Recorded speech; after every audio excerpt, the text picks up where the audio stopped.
Bab 4, Teori Pelakuan Pengguna, Kuliah Pertama. Di akhir pengajaran adalah diharapkan pelajar dapat mentarifkan maksud utiliti. Pelajar juga diharapkan dapat menerangkan pendekatan utiliti kardinal, iaitu menerangkan tentang jumlah utiliti dan juga marginal utiliti dengan menggunakan jadual dan juga rajah. Pelajar juga dapat menerangkan hukum utiliti marginal berkurangan. Teori pelakuan pengguna ialah satu teori yang menjelaskan tindak balas pengguna kepada persekitaran barang dan juga perkhidmatan. Teori ini dapat dianalisis dengan menggunakan dua pendekatan iaitu cardinal dan juga ordinal. Tetapi kita hanya akan tumpukan teori cardinal sahaja. Untuk teori cardinal ini, kita mengandaikan pengguna adalah rasional dan akan membelanjakan semua pendapatannya untuk memaksimalkan tingkat kepuasan. Konsep utility. Utility ialah kepuasan yang dinikmati oleh pengguna kesan daripada penggunaan suatu barang atau perkhidmatan. Untuk mengukur tingkat utility, unit util digunakan. Jumlah utility ialah jumlah kepuasan yang diperolehi kesan daripada penggunaan suatu barang atau perkhidmatan. Marginal utility pula ialah tambahan kepuasan yang dinikmati oleh pengguna akibat daripada tambahan penggunaan suatu unit barang tertentu.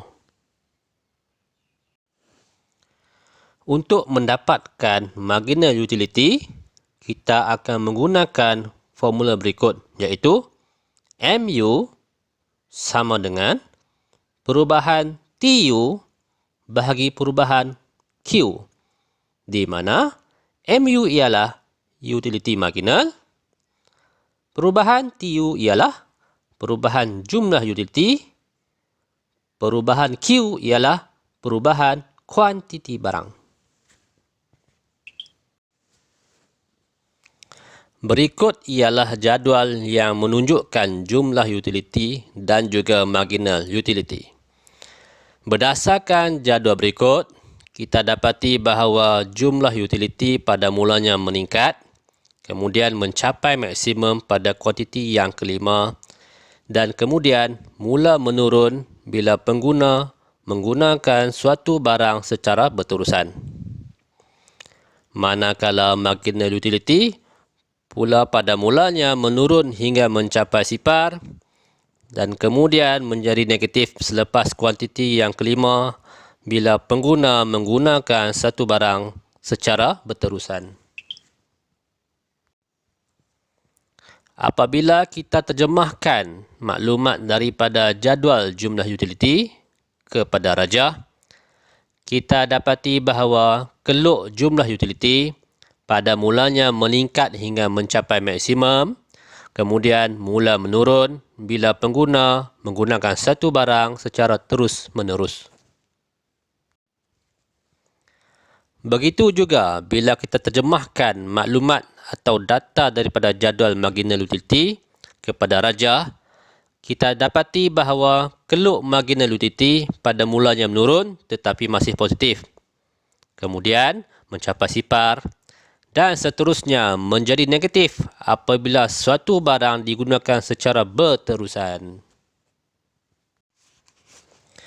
Berdasarkan jadual dan rajah sebelum ini, kita akan dapat melihat hubungan di antara jumlah utility dengan marginal utility. Apabila pengguna menambahkan penggunaan suatu barang secara berterusan, marginal utility akan menjadi semakin berkurangan. Jumlah utility meningkat tetapi dengan kadar yang semakin kurang kerana marginal utility mula menurun tapi masih positif. Apabila jumlah utility mencapai maksimum, marginal utility menjadi sifar. Dan akhirnya apabila jumlah utility mula menurun, marginal utility menjadi negatif. Hukum utility suit berkurangan. Hukum ini menyatakan bahawa sekiranya seorang pengguna menggunakan suatu barang secara berterusan, tambahan kepuasan atau utility dari setiap barang atau perkhidmatan yang digunakan akan menjadi kurang atau mengecil dan seterusnya menjadi negatif.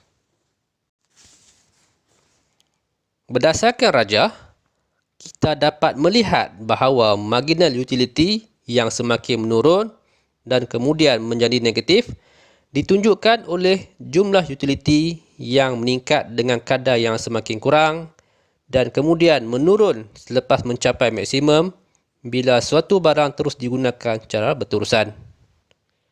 Sekian, terima kasih.